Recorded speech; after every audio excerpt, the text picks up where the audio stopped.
Heto na naman po tayo sa ating unboxing videos at meron na naman po tayong parcel na i-unbox mga kapatid and mga lods. Tara, samahan niyo po ko i-unbox at panoodin po natin hanggang sa dulo. Let's go!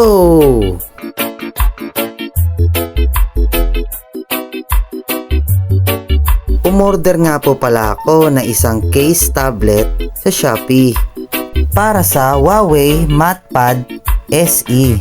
Kailangan na kasi natin lagyan ng case ang ating Huawei tablet. Delikado kasi to sa aking pamangkin na si Hana. Palagi kasi niyang binabalibag ang kanyang tablet. Kaya naisip ko na bumili ng case. Sayang naman kung masisira kaagad.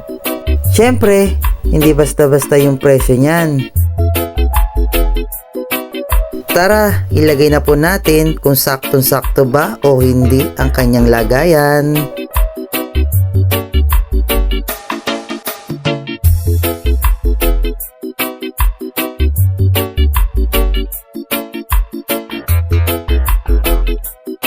At ayan na po, parang sinukat, hulmang-hulma.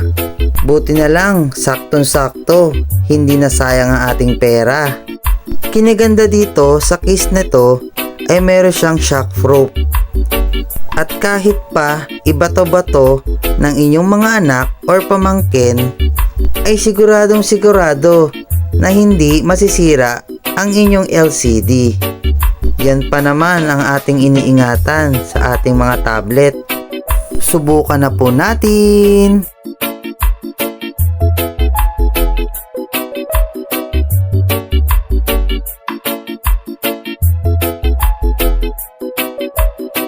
At ayan, sulit na sulit po at hindi na sayang ang ating pinambili po dyan. Maraming salamat sa inyong panonood mga kapatid and mga lods. Like and follow para sa mga susunod na video po natin. Yun lang po. Maraming salamat!